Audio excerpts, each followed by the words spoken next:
We are continuing our discussion of when life is hard. And the question we've been asking about that is, when life is hard, what do we do? And we also talked about the fact that it's not just when life is hard, like, it might happen, but the fact that life is hard. Every one of us can point to a situation, probably not too far distant from where we're at right now, where the hardness of life could be felt. You might be in a place right now where you're experiencing that. I don't have to convince you of it, but I do think it's important for us, especially as a church family, to make sure that it's okay for us to talk about it.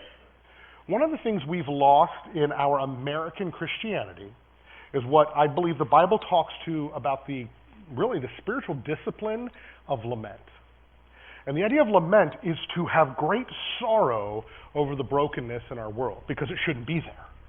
And so one of the things we want to do with this series is say it's okay when it's not okay, meaning it's okay to say that, it's okay to feel, it's okay to experience it. It doesn't mean that you're not enough if you're pointing out that, man, this stinks right now. It doesn't mean that you're not strong enough. It doesn't mean that you're not good enough. It doesn't mean that you're not faithful or religious enough. We got to stop kind of putting those extra layers on and say, it's okay to point out when things stink. If you think I'm wrong on that, I invite you to read like the Psalms in the Old Testament. Or how about a book called Lamentations? Literally a whole book about lamenting a situation or multiple situations. It's okay. Now, what we don't want to do is get stuck. So that's where we're taking this. One, we have to say life is hard, full stop. That was our first week. We're not going to sugarcoat it. Life is hard. Last week, we talked about the fact that when life is hard, we have to find something greater than our situation, something greater than ourselves, and something greater than our despair. This week, we're going to continue this discussion because, like we said, each week, life is hard. And it's hard for different reasons. I've shared different stories of people that I've been in contact with over the years to kind of outline it. There's another one, and maybe it's a little different. We've talked about health things. We've talked about, difficulties when bad things are happening with our kids. I want to share just a little story. There's a woman I know who the apex of her life was to have kids. Okay? She just wanted to have kids, but she couldn't. She and her husband tried for years and years and years and years to have kids. It didn't work. Her body was not responding well. And this was years ago, and it was just kind of on the cusp of some fertility type treatments. And the doctor said, hey, we can try this, but really it's probably not going to work. But she was so desperate to become a mom that she tried it anyway. And then all of a sudden, within the course of like 3 years, she had 3 kids. Okay, it was like rapid fire, this wonderful blessing, and she was praising the Lord for the blessing of having kids in her life, of being the mom. But then you fast forward a few decades in her life, and at least 2 of her kids have almost completely rejected in one way or another her. So she sits there and says, how worthless am I? The one thing I wanted, I screwed up. Now, she's in the midst of feeling that, and that's a very real thing. I know I have spoken into her life and tried to share, no, your identity is not based on the choices of others, and as true as all that might be, she's in the midst of feeling that. And it can be crushing, not because her health is failing or she lost a job, but just the fact that someone chose differently than she wanted for him because of all the stuff wrapped up into it. She's in this crushed place. So what should she do? I think it's the same question that all of us ask on the various levels. When life is hard, when things don't work out the way they should, the way we want them, what do we do? Well, we're going to keep going. We're going to talk about this story in the Old Testament from the book of Ruth. The first week we talked about how the bottom fell out of this woman Naomi and her daughters-in-law. The bottom just fell out. And we said life is hard. Last week we looked at how Ruth, who was one of the daughters-in-law, was able to help look for something greater in the midst of the tragedy. Well, this week we're going to keep looking into the story and see what happens. We're not going to read the whole chapter. Hopefully you've been able to follow along with our reading plan, and if so, you should already know where we're going. But we're going to look at part of that story in Ruth chapter 2. If you have a Bible with you, you can turn to it. If you've got an app, you can flip there as well. But we're going to look at Ruth 2, verses 1 through 7, and then we're going to skip down to verse 17. Follow along with me. It says this. Now Naomi had a relative of her husband. Remember, she lost her husband, lost her 2 sons. It's her and one of her daughters-in-law who have moved from the foreign land back to Israel, time of the harvest. And this is what happens. A worthy man of the clan of Elimelech, who was her husband, whose name was Boaz. And Ruth the Moabite said to Naomi, let me go to the field and glean among the ears of grain after him, in whose sight I find favor. That word glean. Does everyone know what gleaning is? How many of you gleaned this week? Do we have any professional gleaners? No? Okay, gleaning was this process in the Old Testament. It was basically the ancient Israeli welfare system. It was the thing that those who were destitute were allowed to go after some of the harvesters and pick up some of the grain and other things that they were harvesting. They could pick them up and take them. And in fact, the part of the Old Testament law was to not, if you had a field that was a square, you couldn't square off the corners. You kind of had to round them off and leave a little bit right there at the end for those who needed to, who could just come in and harvest off that little bit that was left. Gleaning was this painstaking work of picking up tiny little leftovers all over the place. It's not like harvesting where, you're out there with your sickle, and chopping this down and throwing it into the basket. No, you're picking up like individual stalks or individual grains and just trying to get whatever you can that's left behind. That's what Ruth said that she was going to do. And so, if we keep reading here, it says that Naomi said to her, go, my daughter. So she set out and went and gleaned in the field after the reapers. And she happened to come to the part of the field belonging to Boaz, who was of the clan of Elimelech. And behold, Boaz came from Bethlehem, and he said to the reapers, the Lord be with you. And they answered, the Lord bless you. We keep reading here. We'll hop over to verse 5. It says, then Boaz said to his young man who was in charge of the reapers, whose young woman is this? Now, I don't want to make this too scandalous, but in the midst of a work day, do you realize what he's saying? So, who's that? All right, there's something going on here. Ruth catches his eye. And so the servant who was in charge of the reapers answered, she is the young Moabite woman who came back from Naomi from the country of Moab. She said, please let me glean and gather among the sheaves after the reapers. So she came, and she has continued from early morning until now, except for a short rest. Did you catch that? Except for the short rest, she kept going from morning, which was roughly 6 in the morning. She has just kept working, picking up little pieces. And then it says, verse 17, so she gleaned in the field. And in the story, Boaz actually invites her over basically for lunch. They have lunch, and then she keeps going and says, yeah, keep reaping, or keep gleaning. This is great. So after lunch, she keeps going. She gleaned in the field until evening, which is basically 6 p.m. So how long was she working? 12 hours. This was not sitting at a desk taking notes, right? This was not an air-conditioned or heated building that she was in. She's out in the fields, bent over, picking up tiny little scraps wherever she could.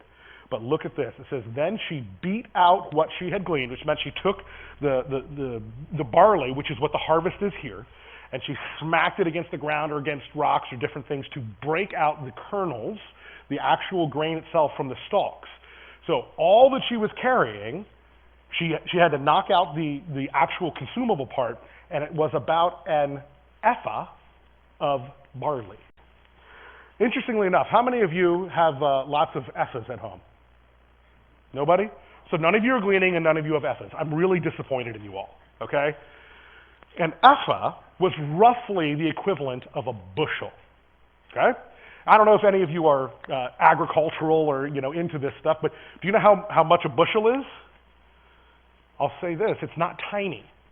And in fact, a bushel of barley, meaning the stuff after it's been removed from the stalk, after it's been threshed out and you can put it into a container.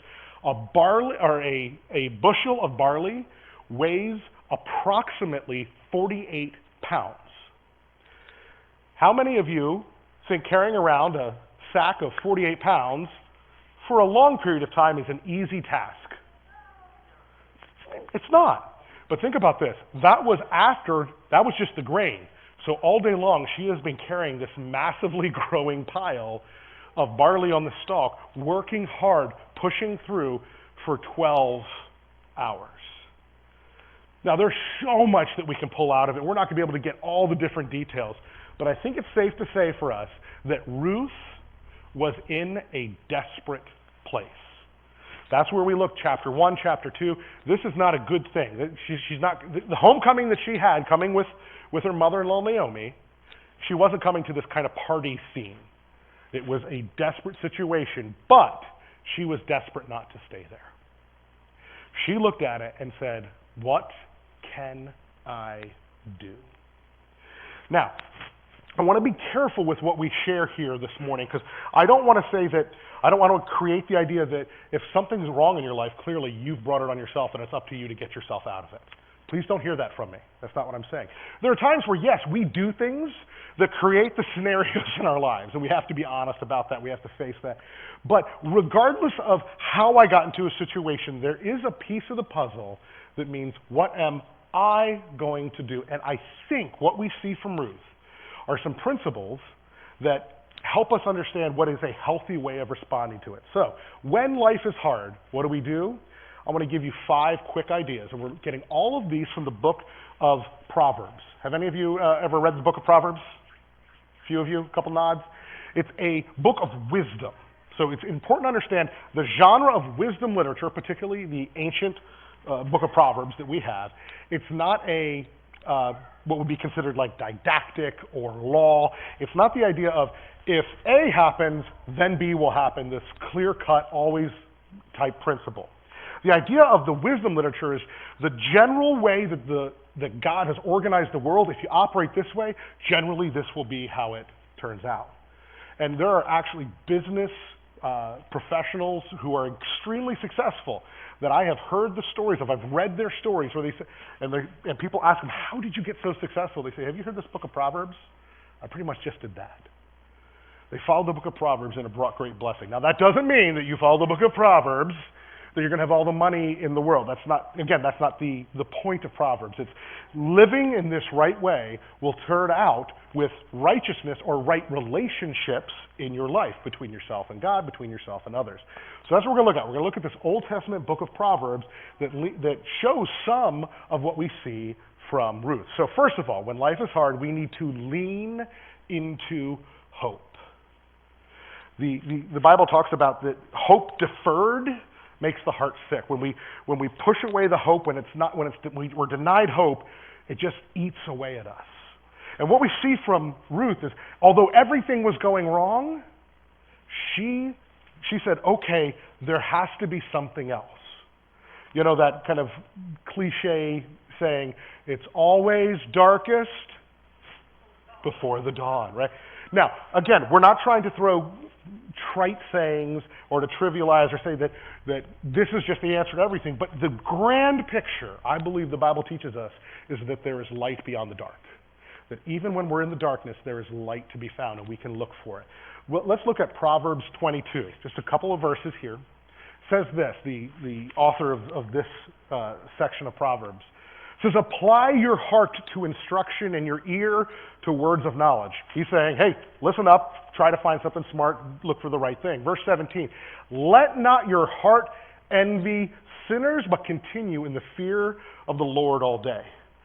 Let me tell you, that is sometimes really hard to do. When you're trying to do it the right way, and the bottom falls out, and then someone who just does it the wrong way, they get it, right? You just want to throttle them. Or maybe just do the wrong thing better than they did so that you can get it, right? The Bible said, no, don't do the wrong thing, because look here, it says, surely, verse 18, there is a future, there is something beyond the now, and your hope will not be cut off. If we pursue the kind of knowledge, the instruction that, biblically speaking, what the Bible teaches us is what God wants, how He's designed us. If we step into that, if we lean into that hope, it will not be cut off. There is a future coming. I think Ruth saw this, and that's what she leaned into. She leaned into hope. It's something we all need to do when we're in those hard spots. But I believe we also need to look for solutions. so often we just go, oh, can't do it. It stinks. We're done. Okay? Have that conversation with my kids all the time. Last night, my middle son was building Lego creation, one of the big ones, little robot. And do you know what happened? If you've seen my kids, they move not slowly. Let's just say it that way. He was running around and tried to grab it off the table and knocked it off the table onto the ground, and this wonderfully constructed Lego robot that was super cool and awesome, mini Lego explosion. And it was pause, look up, run out of the room crying, okay? And he was overwhelmed. And he really did. It was one of the ones that was too old for him, but he pushed through it and did it anyway. It was great. And then it was destroyed. And I went into him and I tried to talk to him. What happened? I knocked it down. It's ruined. Okay, yeah, it's broken. But you know, that's the great thing about Legos. We can put them back together. No, we can't. Yes, we can. You already built it once, so clearly you can build it again. It would take years. And I'm here trying to have this logical conversation with my irate 7-year-old. He couldn't see any possible solution because all he could do was look at the problem. He needed to look beyond it. He needed to have hope that it could be restored and then look for what can I do. He didn't move there. But look what happens in Proverbs. We were in Proverbs 23. Look here in Proverbs 24. The author says, my son, eat honey, for it is good, and the drippings of the honeycomb are sweet to your taste. Hey, honey's a good thing, right? Know that wisdom is such to your soul. If you find it, there will be a future, and your hope will not be cut off. Does that sound familiar? It's kind of talking about what we just talked about, okay? How do we know that there's a future? How will our hope not be cut off? If we, like it says here, find wisdom. Know that wisdom is such to your soul. If you find it, there will be a future and your hope will not be cut off. We need to look for the way to move through life through these difficult times. When we find it, then that future can be secure and that hope will not be cut off. It's not easy to find, and we don't always like the answers. My wife and I were having that discussion. I forget even what it was about, but it was, well, what can we do? And I proposed a solution, and she goes, oh, what can we do? I'm like, well, we already talked about that, and we came up with a solution. I don't like that. Liking it is not a prerequisite for it being correct, right? For being the solution. We don't always like the solutions. But if we pursue wisdom, we can have the future with a hope that is not cut off. Again, I think this is what Ruth did. When the bottom was out and they got back and the barley harvest had started, she's like, what can we do? Oh, hey, we found out we've got this kind of relative over here. I can go there and do this gleaning thing. Well, I think we also need to orient wisely, okay? And by orient, I mean, like, position yourself. We need to position ourselves wisely. We can't just have this hope, oh yeah, I'm sure it'll get better. We can't just, oh yeah, here's a solution. We need to begin lining things up between our lives and what that solution would look like. Read here in Proverbs chapter 2. We're going to bounce around a little bit in chapter 2, but listen. My son, if you receive my words, treasure up my commandments with you, making your ear attentive to wisdom and inclining your heart to understanding. Kind of, try to butter them up. Okay, look, buddy, if you listen, I'm going to tell you something really smart, okay? This would be wisdom. This is knowledge. Listen up. Then you will understand the fear of the Lord and find the knowledge of God. Okay. If you listen, you're going to know what God wants. Then look at verse 20. And so you will walk in the way of the good and keep to the paths of righteousness, of right relationships, of right relationship to God and to others. So if we've found the solution because we had hope that there was something, we found the solution, we need to walk and keep to the paths. These are words of perpetuating action. I need to move towards it. I need to align things with what that solution is. I can't go, oh yeah, hey, there's a solution. For instance, if I want to lose weight, I can't go, oh, a great thing to do would be to count my calories, know how much I'm putting in, right? Oh, that's a solution, yes. But then I never actually do anything that will enable me to count calories. Well, I could get an app, I guess, for my phone, but I never get the app. I could get accountability for someone else to ask me what I'm doing, but I never actually ask them to do it. If I don't orient my life around it, then it's not going to be a solution. It's not going to work. But what we saw was that Ruth got up, went out, okay? She moved in the direction towards the solution. But then also, I think, in addition to these three, that we need to actually start the process. It goes right along with the idea of orient. We start lining things up. We do the preparation for it. But when my life is hard and things are going wrong, and maybe I found a solution, and maybe I've downloaded the app, I actually have to use it. I actually have to engage with it, not just look towards it, not just kind of line things up, but actually move towards it. And I'm as guilty as this as anyone else. Back before I had my little heart procedure condition, and I was like, oh man, I just need to get more active. I want to be able to run a 5K.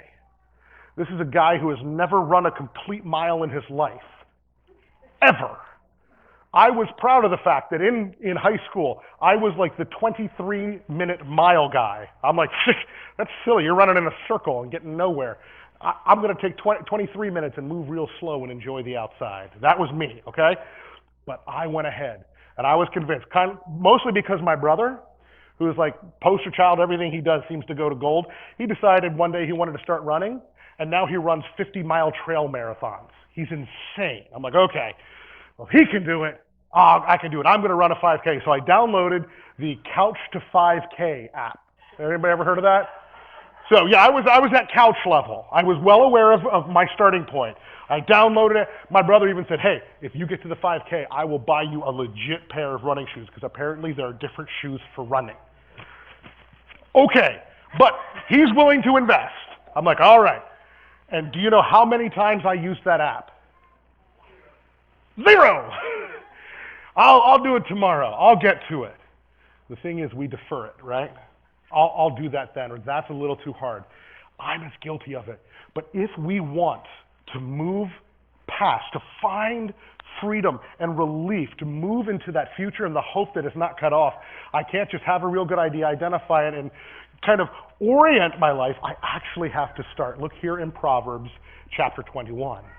It says, one who wanders from the way of good sense will rest in the assembly of the dead. Now, it goes on and talks about really the idea of those who love pleasure will be poor, those who love wine and oil will not be rich. The idea, if I'm not willing to actually move the way I know I need to go, if I'm not willing to take that step away from my comfortability. Remember, we talked about that week, I think it was week 1 with Ruth, where she took that step, where she was willing to say, I'm willing to move away from what is comfortable and familiar, because I know there's something greater. I know there's something better. I don't have to stay in this place where the hardships of life beat me down. She moved towards what she could. That's what we're called to do. We can't just go, oh yeah, that would work. You can't just go, well, I've got the app on my phone, so now I'm a runner, right? You actually have to start running. You have to not wander from the way, you have to walk the way of good sense. When there's a solution, even if it's hard, you not only have to orient yourself to it, you have to begin the process. But I would suggest it doesn't end there. There's one kind of final piece for where this goes if we're going to follow Ruth's example. Because not only did she go out to the field, she found the idea of doing it. She looked for hope. She got herself set up, asked if she could do it. She went out and started the process, but she didn't go after 30 minutes. This is kind of hard. I don't like this anymore.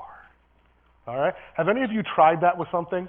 You actually got yourself to a point of, okay, yeah, this is good and right. I want to do this. And you start, and then you're like, this isn't nearly as fun as I thought it was going to be. Yeah. And there's silly things. There's big things. I know for me, one of the ones was in high school. I took a typing class. This is back when kind of computers were just starting. It was like one step away from the word processor, like the actual physical word processor. You know what I'm talking about? So we were learning how to type. I'm like, oh, this will be so good because computers are coming on the scene, and I love technology, and I want to learn how to type. Man, oh man, did I hate that class. It was horrible. So I'm here to confess something. I didn't want to learn. So in that class, I didn't. Since I have learned how to type, I can type now. But in high school, I'm like, this is way too much of a drag. I cheated my way through typing class. I learned that if you selected something and hit Control C, it copied it. And then if you hit Control V, it pasted it. Computers were so new that my teacher didn't know this. So I went ahead and very carefully and slowly typed the thing out, hit Control A, which selects everything, and then hit Control C. And then, for good measure, Control V, Control V, Control V, Control V, Control V. Apparently, I typed it like 170 words a minute. Didn't raise any flags with my teacher. I cheated my way through because it was too hard. And then, do you know what happened? I went to college. And when I was at college, they expected you to do something. You know what that was? Type up all these crazy assignments. Guess what Control V and Control C doesn't get you in that situation? Anything. So I had to learn it then, later, because I had skipped out on learning it then. I had skipped out on doing the hard work. I just didn't want to do it. I tried to get out of it. It's a little silly, okay? It's a little, pastoral confession for you. But I think this principle is true for the serious stuff too, because look what Ruth did. She spent 12 hours in backbreaking, annoyingly, painstakingly detail-oriented work of grabbing kernels of barley, that we need to do the hard work. This doesn't mean that everything relies on you. This doesn't mean that you just got to pull yourself up by those bootstraps. And if you don't, well, too bad. But there is a sense, the Bible teaches us that when we can, we do have to work hard at what God puts in front of us. It's not always fun, but if we do that, we can begin the process of moving from the hard places to the good places. Now here's another proverb for us. This is Proverb 21. The desire of the sluggard. Any sluggards in here? Do we have any? I'm guessing Micah's raising his hand because that's the kind of stuff he does to me. Oh, no. Okay. Sluggards. The idea that you're kind of slothful. You're lazy. You don't do work, right? It says, the desire of the sluggard kills him, for his hands refuse to do labor. Now this again is not the idea that if you don't work, you should die. That's not what it's saying. But the idea is that when we're not willing to push through it, it brings unhealthy things into our lives. It says all day he craves and craves, we want, but it doesn't get anything, whereas the righteous gives and does not hold back. See the difference? See the parallel or the comparison there? That if you're a sluggard, all you do is just, I want, and you don't do anything about it, even if it's a good thing you want. Whereas the righteous person, it says, gives. Even in that place of hardship, they understand that they can do the work of even giving to others. We've talked about that before, the idea that when you give of yourself, even in the midst of those hard places, you can bring joy back in. You can tap into that. So when life is hard, I do think these are some principles we learn from Proverbs. This is not some magical formula that if you just do this, everything will work out perfectly. That's not the case. But I do believe if we try to engage with these points that we see reflected by what Ruth did, that we can see God working and bringing us through the darkest places, that we lean into hope, we look for solutions, we orient wisely, we start that process once we've got it determined, and then we do the hard work. Sometimes we just try to default to the easy, but we're called to do hard work. I want to share a story. I asked permission to share this, okay? So don't think I'm picking on somebody. If you haven't met Janelle, you need to meet Janelle. If you're in the building, wave. Janelle, can you wave at us? Normally I'm picking on Jafari, so I'm going to pick on you today. Janelle has been looking for work. She looked at her financial situation and said, this stinks. I'm already working a full-time job, but I need to pay bills, and I need to do the hard work. So as I was looking through this, I saw Janelle. Now, she's not perfect. None of us are. I'm not saying she's done this 100%. Don't hear that. What I'm saying is I saw her do this, and I want to say that she's in the process that all of us should do when times are hard. Finances weren't there, but she said, you know what, there's something more than just where I'm at now, and she started looking for a solution. You might have seen her Facebook post, hey, do you guys know of a job? I need some more work. I got bills to pay. And then, as answers and different leads were put out there, she began to orient her life by, following up and, hey, can I have an interview? Or, hey, can I try this job out? Those kind of things. And then she actually started, I think it was last week, she began the process of actually going to her orientation. It was on a Sunday afternoon, right? Nice and short. What was it, like 20 minutes? The whole evening. So it was like hours and hours she went and began. And she could have gone, this is too much. This is too hard. I already work. But do you know what she did the rest of the week? She worked her full-time job, then went to a part-time job, went to her full-time job, went to a part-time job, back and forth. Okay? And she did the hard work. Now she's got more hard work to go. I think it was like 64 hours or so I thought I saw out there. 64 hours of work this week. She's doing the hard work because she saw it. This is a principle that I think applies in so many areas of our lives. But one of the things I thought was really cool is I said I wasn't going to pick on him, but I am going to pick on him, Jafari. He was part of this process because there's other kids involved. And he has helped, and he has been part of that solution to allow his mom to work. And that's another principle for us to hold on to. None of this idea of doing the hard work is done in a vacuum. It's done as part of community. We are here in a community working hard together. This is not just on you to pull yourself up and push through it. God has called us to be a healthy place where real relationships happen and we serve one another in love. This is what we're calling our community into relationship with Jesus and relationship with his family. That's the call for you. I hope that you, if you're in a place of hardship, that you don't give up, that you see the hope, and that you begin this process that we looked at. We're going to sing a song that goes by the name of I Surrender All. Part of the process of what we just looked at begins with an understanding that if I'm going to do it God's way, I kind of have to let go of me determining every step. I have to acknowledge that there is a maker. The maker has a design, and he probably knows a little bit more than I do. That's a hard thing to do. We all like to be boss. But guess what? There is a maker who has designed us and who does know better. If we lean into his principles, we can walk through that dark spot, through those difficult times, and we can step into light.